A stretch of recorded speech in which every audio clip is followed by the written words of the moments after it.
On this episode of the Clip Service Podcast, series is 2-2, guys. It's all even. Same as it was last time that we got together. A lot has happened between now and then, however. So I'm going to get into as much of that as I can. Again, going to make it kind of a shorter show. But I'm going to really get into the meat and potatoes of what we need to talk about, because there are quite a few things we got to address.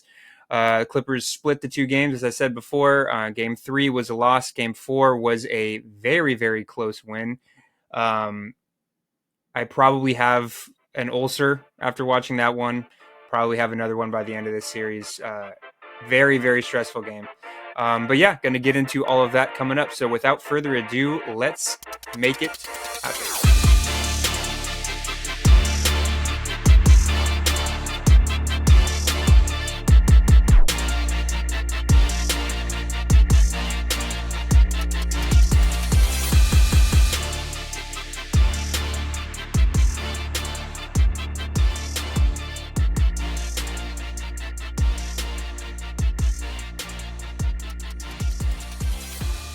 What is going on, guys, and welcome to the Clip Service Podcast. I'm your host, Nick Jacobs. Rolla, unfortunately, could not be with us today, and neither could Connor. They are both doing other things. So here I am. Thank you guys so much for tuning in.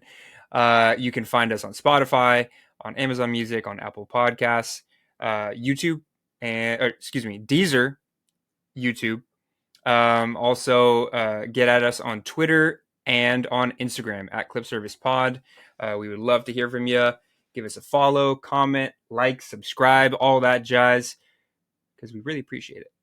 But yeah, guys, so the series is tied 2-2. Game 5 is set to be on Wednesday. I'm recording this right now on Monday, the 29th. You guys will probably end up hearing this. If you're really invested in the show, you might hear this very late at night today, or most likely sometime tomorrow on Tuesday. But yeah, Game 5 is going to be in LA on Wednesday. I believe it's like a 5:30 game or something like that. It's not a brunch game, thankfully, although we've won both of the brunch games that we've had in this series, but that is neither here nor there. Yeah, Game 5, taking it back to LA with the series tied, which all things considered is definitely something to be happy about. I'm going to just jump right into Game 3. We're going to start with the bad, and we're going to get right into the good. So Game 3, this was the second game that Kawhi Leonard played. First of which wasn't very good, and the second was arguably worse, because it was very clear that even after two games, the first game, you kind of were thinking, okay, I'll chalk Kawhi's rustiness up to the fact that he hasn't played, and maybe that's just what it is. He tried to give it a go. He's just not in game shape, whatever. Game 3, which he also played in, was kind of a different story. It was very clear that Kawhi was not right physically. And we've been told, and we're still being told, that there is no structural damage in Kawhi's knee, which is awesome. There's obviously still some inflammation, which was the initial diagnosis that we heard of, and it was what kept Kawhi out for like a month and a half. So yeah, Kawhi looked pretty rusty in this one. He didn't have the lift. There was a point in the game where Paul George threw Kawhi a lob on the fast break, which in retrospect was probably not the highest IQ play by Paul George. But Kawhi goes up to finish it. He dunks it, and the Mavericks call a timeout. But as everybody was going to their benches for the timeout, Kawhi was kind of just hanging there on the rim. He did not. You could tell that he wasn't super comfortable to just land immediately off the dunk, and it just looked like the knee was bothering him. Obviously, we know what Kawhi can do, particularly in the playoffs, and he was nothing close to that in these two games. And the final box score, just to kind of give you a little flavor of what was going down. Kawhi Leonard had 9 points. Only took 7 shots, was 4 for 7, didn't attempt any threes, went to the line, shot 1 free throw. contributed on the boards a little bit, but yeah, 9 points was a -4. Um, yeah, I mean, if that doesn't show you the kind of situation that he's dealing with, then I don't know what will. But unfortunately, yeah, we just weren't able to. And the issue also was we weren't able to find ways to get him involved. Um, you know, you can try. I'm trying to think of how to word this. You can try and get Kawhi. I mean, my thought process was okay. Even in game two, which he played in, okay, Kawhi's probably not going to be right. Let's try and see if we can get him involved on maybe catch and shoots, or I don't know, maybe have him as a screener, or have him do the little things, screen for a guy off ball. He doesn't have to be taking guys off the dribble or making plays, isolation plays all to himself. But we weren't really able to do that, and a big part of that was because he wasn't the only one that was playing bad. Paul George actually had less points than him in this one. Paul George was 3 for 11, played 30 minutes, and had 7 points. Attempted 6 threes, only hit 1. This was a stinker for Paul George, and a big reason for it was foul trouble. I'm not going to get too much into this. I was complaining about it with Rolla the other day, and Rolla wasn't having it. Rolla's more of a realist. As far as that's concerned, I'm a little bit more. I like to whine a little bit about these kind of things, but the officiating's been trash, to say the least. And it's been both ways, but if I do say so myself, there's clearly, and not just with the officiating, but with the way the media is covering this matchup. And you have people, professionals on NBA TV and on ESPN and on TNT saying on air that Luka Doncic has beaten the Clippers in the playoffs in years past, and that he owns the Clippers. He has great games against us. He is a fantastic generational player. He's probably already in the Hall of Fame, as far as I'm concerned. Like he's a lock. He's great. He does this to a lot of teams. But Luka Doncic, for those of you that are living in the real world, is 0-2 against the Clippers in the 2 times that he's played. And Steve Smith on one of the sports shows on one of the networks was genuinely convinced that Luka Doncic hit like a game winner in the bubble and sent the Clippers packing and won the series. That never happened. There's a weird Mandela effect. We've talked about this in prior shows, but there's a weird Mandela effect out there that states that Luka Doncic has a winning record against the Clippers in the playoffs, and that's just not true. Holy shit, I just went off on a tangent, and I don't even know where my original point was.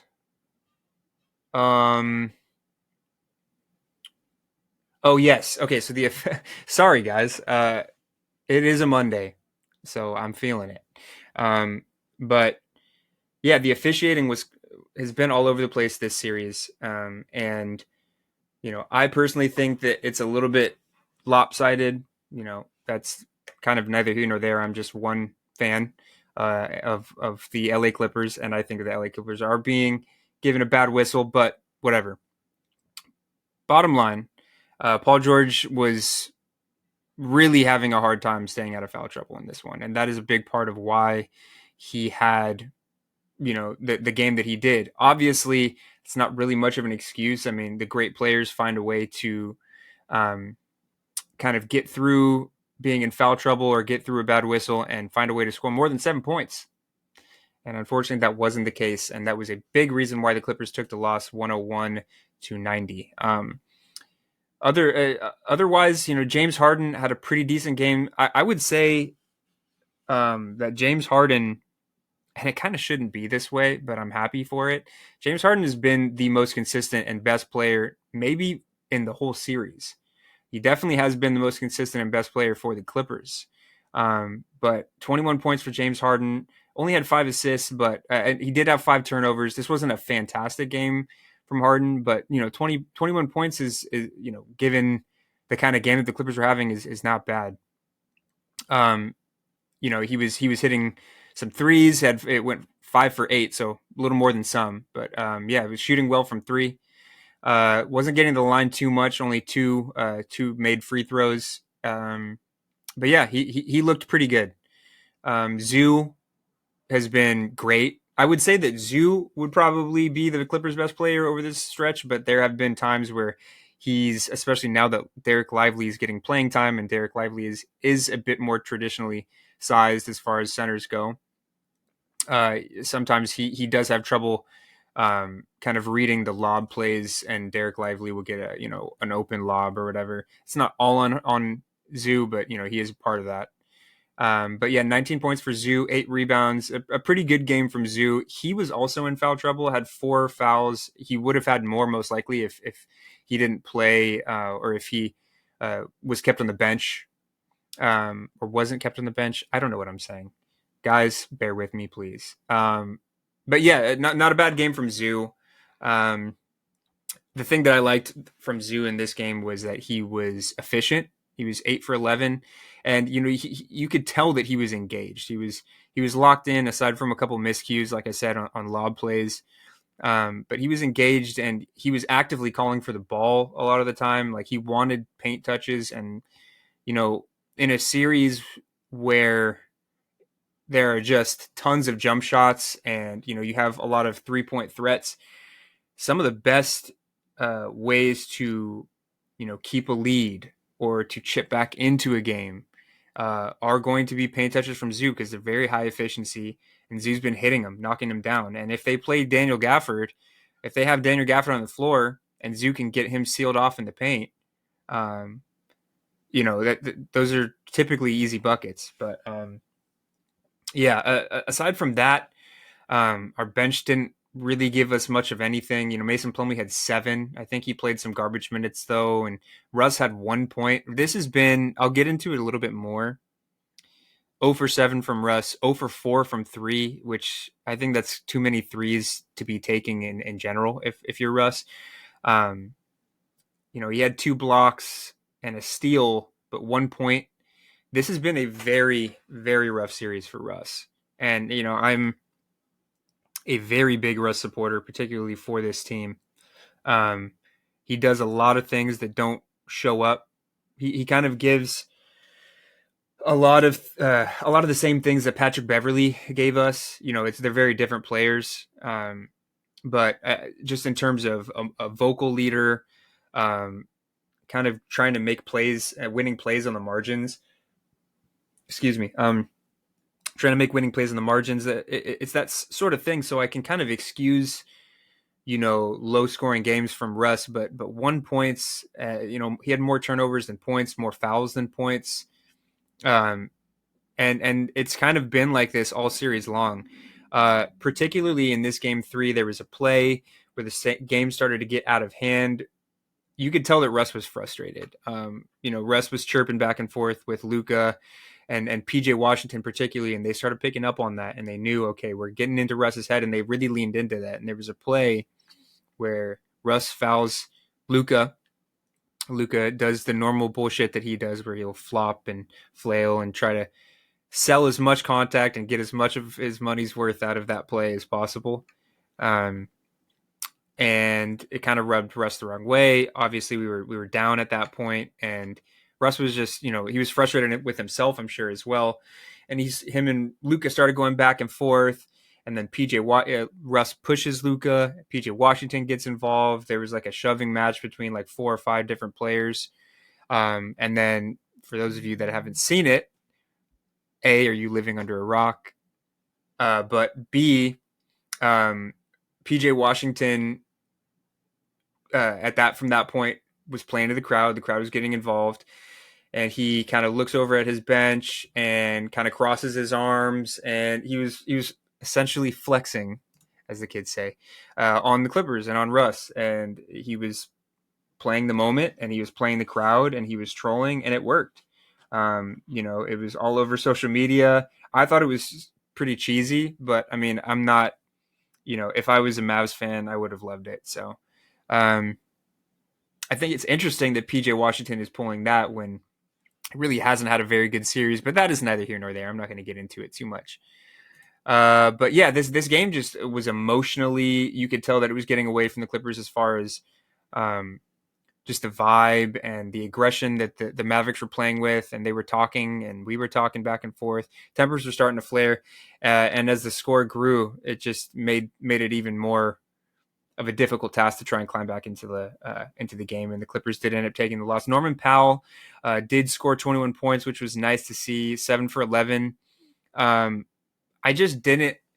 To me, in this one, some of those points were kind of either bailout shots or Norm still hasn't looked as aggressive as I would have liked. 21 points is still good. I mean, he was tied for the second highest scorer on the team with James Harden.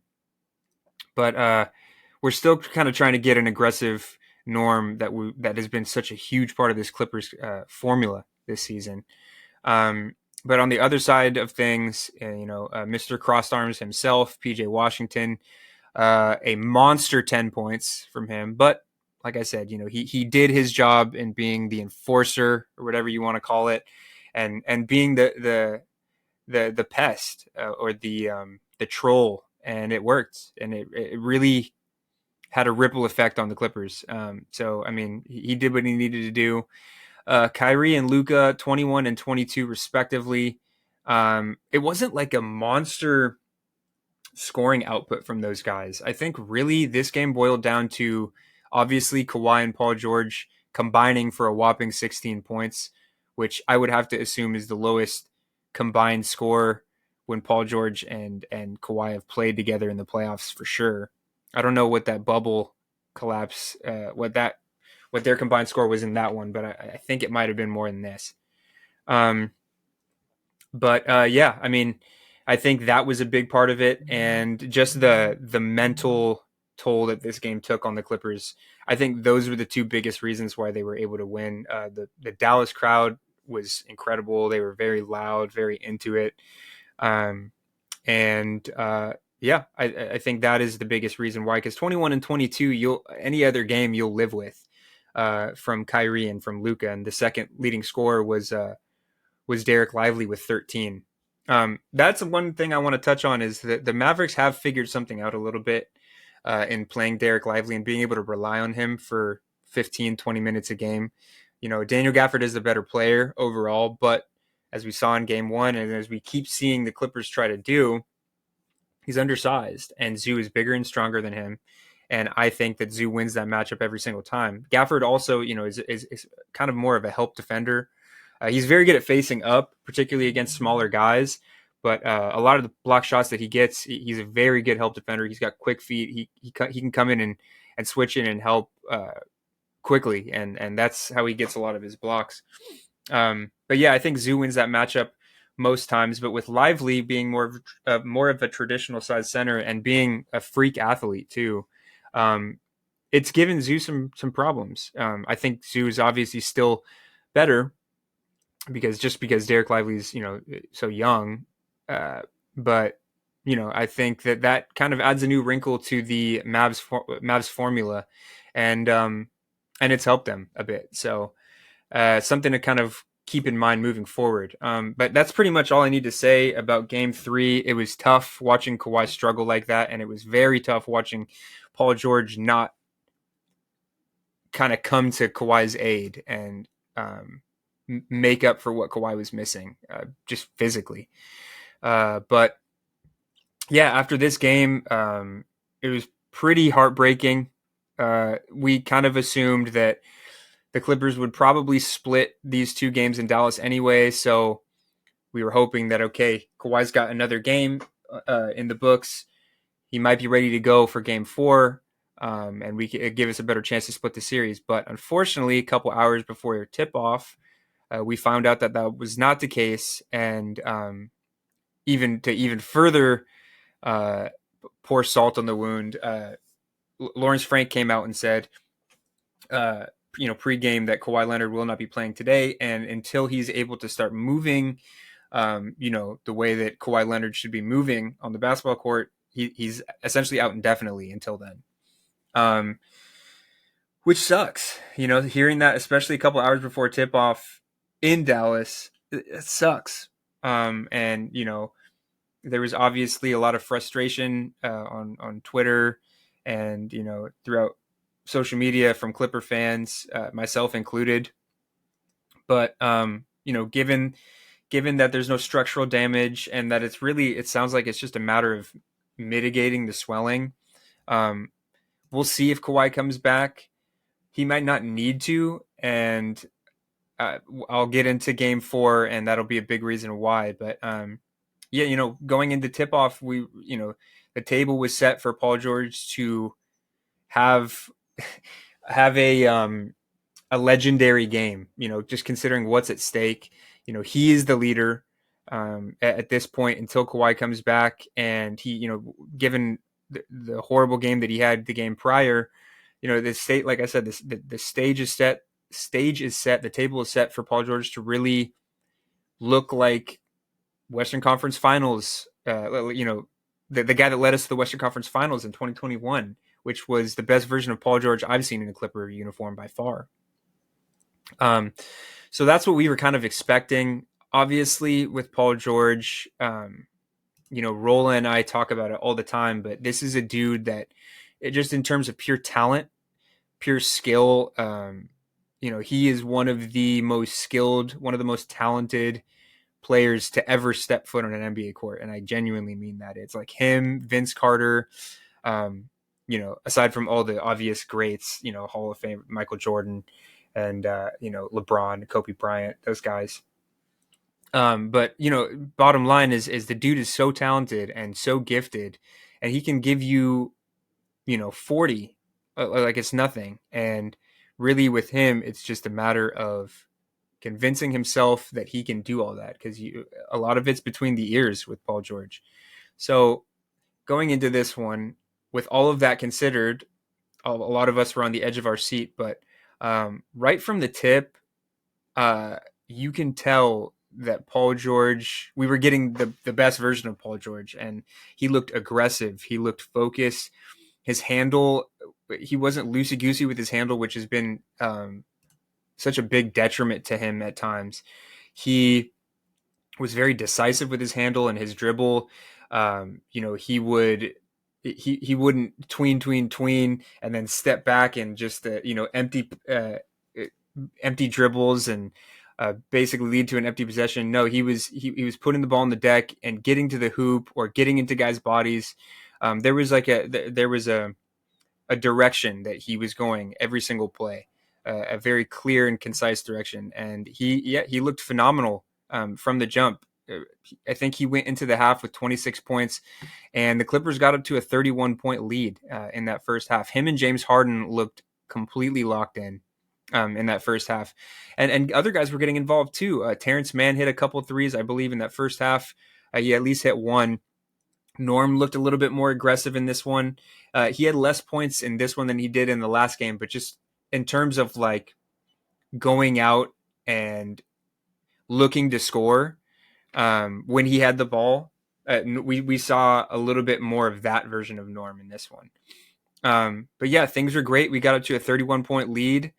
And going into the second quarter with that lead, I think Kyrie particularly started kind of really chipping into that lead, chipping away. And I think the Clippers went into the half up 17. So, still had a sizable lead, but as most of us in Clipper Nation know, no lead is safe at times with this Clippers team. Both ways, we can come back from any deficit and we can blow any lead. It's frustrating, and but that's just the way it is. So yeah, go into the half 17, up 17, excuse me. Was really happy with what I was seeing in that first half, and then right when the second half starts, you can tell that the confidence that the Mavericks, particularly Kyrie Irving, had going into the half, didn't go anywhere, and Kyrie really hit the ground running. Luka was pretty good in this one too. 29 point. I mean, he had a 29-point triple double. It's hard to say pretty good with a stat line like that. But the name of the game in this one was absolutely Kyrie Irving. This was one of the most insane displays of individual scoring, isolation scoring that I've seen from somebody in the playoffs in a long time. He could not miss. I think he was perfect from the field in the third quarter or something crazy like that. Ended up finishing the game with 40 points, but Kyrie Irving single-handedly started, the lead was down to 15, and then it was down to 10. And Paul George kind of looked shook. And I was thinking, oh my gosh, are we going to get 0 points from Paul George for the rest of the game? Is he going to kind of, shrivel up into, a shadow of himself, a shell of himself? Because that's what it was starting to look like. And as the lead started to dissipate, I think a lot of people watching the game kind of thought that in the back of their minds. And going into the fourth, this was a single digit lead for most of it. It was an 8-point game, and then back to 10, and then it was down to a 7-point. It was teeter totter. It was way too close, and just the fact that the Mavericks had knocked 21 points off of that lead, you could tell that the Clippers were thinking about it. And there was a lot of stoppage of play both ways. There was a lot of offensive fouls being called. Luka picked up a technical. The game just wasn't. There wasn't enough flow in the game just with how many whistles were being called that the Clippers couldn't really find the confidence to get back into it for most of that fourth quarter. It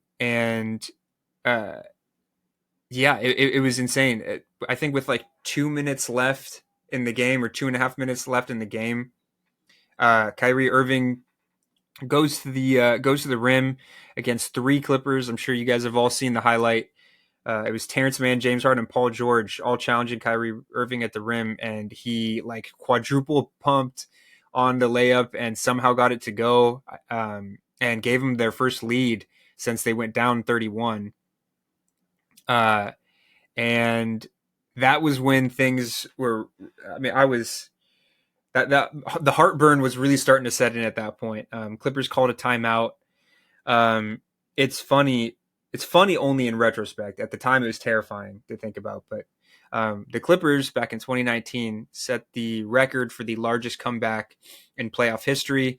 That was the Montrezl Harrell, Lou Williams, Shai Gilgeous, Danilo Gallinari. Those guys. That was their riveting comeback against that Golden State Warriors team with Kevin Durant and one of the best teams ever constructed. But they came back down 31, and obviously you guys remember the play where Shai Gilgeous passes out to the 3-point line for Landry Shamet. Landry Shamet hits that giant three to kind of capitalize that comeback.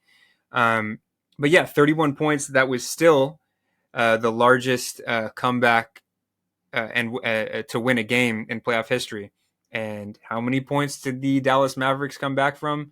31 points. So I was just thinking in the back of my head, are the Clippers really going to be the team to set the record for the largest playoff comeback and then allow another team to tie the record for doing just the same? Would have been in good old Clipper fashion. But right after the timeout, after the Kyrie Irving layup, ball goes down the other way. They drop a play. You can tell Ty Lue was trying to drop a play for Paul George to get to the rim. James Harden throws a lob pass to Paul George. Paul George catches it at the dunker spot, loses the ball a little bit, almost goes out of bounds, stumbles his way to the 3-point line, right corner. He's being, hounded by Derrick Jones Jr. He's got a couple seconds left on the clock, and Paul George falling away deep in the right corner, 3, pulls up for 3, step back, falling out of bounds, hits the 3 to give the Clippers a 2-point lead. That shot wasn't the game winner, but that might have been one of the biggest shots that I've ever seen Paul George hit as a Clipper. It just regained sort of a composure for the Clippers. And, because if Paul George misses that, and with how Kyrie Irving was scoring, he probably takes the ball the other way and has his way with us and extends the lead. But it didn't happen. Paul George regained the momentum to a degree, put us back up by 2. And from that point, we were able to get a couple stops. And from that point, really, it was just a James Harden floater masterclass. I think James Harden in the last 2 minutes of the game had 3 floaters for like 6 straight points, which is not something that we've seen a lot of. I know that that's kind of, for a while, that was kind of his patented shot, aside from the obvious step back. His floater game was great, back in Houston, and it still is, obviously. But it was great that he kind of broke that out. He was attacking Luka, and Luka was kind of just letting him get to the rim, and he was just hitting floaters, and it put the game away. It was a closer game than it needed to be in the last 30 seconds of the game, particularly after Russell Westbrook fouled. I can't remember who he fouled. It might have been Kyrie Irving before the ball was inbounded, which was I was holding my breath. I think there was 17 seconds left in the clock, but ultimately it didn't end up costing the Clippers the game. The Clippers ended up winning to 116 to 111 and tied the series. And that was one of the more stressful games I've ever seen as a Clipper fan, and there have been plenty.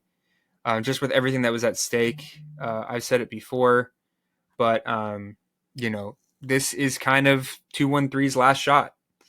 And with the Kawhi Leonard inflammation in his knee, and playing the Dallas Mavericks again, who really, really want to beat us, and they really are playing pretty well, particularly Kyrie Irving. They got a better team. Everything that's at stake. This is such an important series. Obviously it's an important run long term if we do end up getting past this Mavericks team. But this series in general, it just seems like there's so much blood, sweat, and tears going into this one. Particularly being in the first round, it's wild to watch. But we did what we needed to do. Paul George did what he needed to do. 33 points from PG, 33 from Harden as well. But just given the game that Paul George had last game, the 33 from him was as much, if not more, than you could have asked for. He really stepped up in a big way, and that's the version of PG that we need, so long as Kawhi Leonard is out. And if we get that version of Kawhi, or if we get that version of Paul George, I really do see a lot of benefit in keeping Kawhi out of this series, unless he is completely 100% fine. But I just don't think that would be the case with such a short turnaround. And if we get this version of Paul George, not only would that do so much for his confidence moving forward, but it obviously it leads to Clipper wins, and it leads to it elevates this Clipper team so much more. Obviously, James Harden has been doing his thing. He's, like I said, he's been the most consistent Clipper for the Clippers. I worded that really weird. He's been the most consistent Clipper offensively. But Paul George is the guy that needs to be that guy. And he certainly was in this game. Like I said, Kyrie Irving with 40, 29 from Luka. But the rest of their guys, Derek Jones Jr. was with 14, and PJ Washington with another 10. Other than that, nobody really did much of anything. So it was great that the Clippers were able to kind of keep them out of this. But one last thing that I wanted to touch on, actually, sorry, a couple more things. I'm getting sidetracked here, guys, so please bear with me. I'm going to try and breeze through this. But number one, Terrence Mann has been doing a phenomenal job on Luka, and only having 29 points. That's crazy to say, but it is Luka Doncic. Only having 29 points and shooting 1 for 9 from 3. A big part of that is because Terrence Mann has really, really taken the defensive assignment seriously. I think Luka's like 5 for 20 or something like that when guarded by Terrence Mann this series. Don't quote me on that, but there was something along those lines that I saw on Twitter today. He's done a fantastic job. Terrence has really rose to the occasion. Terrence really doesn't get enough credit for being a playoff, elevating his games in the playoffs particularly. He really does step up to the plate in the playoffs when we need him most, as we've seen in the past. What I really wanted to talk about, though, was, and I touched on it before, Russell Westbrook really struggled on this one as well. And there were times when I could safely say that a big reason why the Mavs were chipping into that 31-point lead was just because Russ was trying to do too much. And, when you're up or when it's a close game, it's endearing. And it's one of the big reasons why I love having Russ on this team. he gives the one thing that he's going to give you is he's going to give you everything he has, from an energy standpoint and from an effort standpoint, which is something that a lot of Clippers don't do with consistency. So I really commend him for that. But you can tell that in this series, he's trying to do a little too much, and it costs the Clippers. He'll try and take, drive into the paint on three defenders and miss the layup, or he'll turn the ball over trying to get guys involved. And it's unfortunate because the best version of Russ is something that really, really elevates this Clipper team. But on the other side of things, he can really be a detriment when he's doing the most. And we kind of saw that from him in this one. 5 points. He was a +7. It gave us 2 steals, but 1 assist, 3 rebounds, 2 turnovers, 3 fouls. I would really like to see in control version of Russ. Not necessarily, like I hope that he continues to bring the energy, and I hope that he continues to bring the effort, but just in terms of playing within what he's good at, not trying to go out and do something that he feels like he needs to make up for if someone else is not doing something right or something like that. I just hope that he can play within his role because he's such a help for this team when he's playing like that. And there were a couple minutes in the fourth where, and I kind of hope that the Clippers use this more going forward, but his shot obviously wasn't falling, 2 for 8 from the field, but there were a couple plays where they would set a small screen where he would set the screen for Harden. Harden would either go right or left, and then dump off a pocket pass to Russ. Russ would basically be the ball handler in the short roll, take a couple steps towards the hoop, and it was actually Mason Plumlee that was waiting there in the dunker spot or waiting there baseline. He would cut to the rim, easy lob. That is something that I think Russ can do really well, because he can set a screen, and he has enough. You have to honor him enough going full steam ahead at the rim that a lot of the times whoever's protecting the paint will kind of step to try and contest him, and from that point, the paint's wide open if somebody's waiting at the dunker or somebody's waiting baseline, and it showed up in the form of 2 lobs for Mason Plumlee, or he could kick it out to the corner, find the open guy. I think that's a way that Russ can be really successful, and even in short minutes. So I kind of do hope that I see this going forward. But yeah, just a tough series from Russ so far. I think going back to LA and playing in front of the home crowd, because he really is such a showman, and he does play for the crowd. I think that'll be really good for him, and I do expect a better game from Russ in Game 5. We really do need it. We really need to win this Game 5. I would hate to go back to Dallas down again. I think this win is as essential, if not more, than any win prior in this series. So really hope that we can see that. Yeah, there's really not much more to touch on. This series has been stressful, as all of these series against the Dallas Mavericks have been. But the Clippers have a chance to take command of this series again. Back at home, on the home floor. I know Connor, I believe, is going to that game. So I'm really hoping that he brings the energy and tries to get everybody around him to bring the energy. Clipper fans, if you guys are going to the game, we need you guys to be in full force, need you to be loud as possible. This needs to be a win. Almost definitively, this game decides the series in my eyes. Obviously, we're never out until the series is completely over, but this is a must win for me.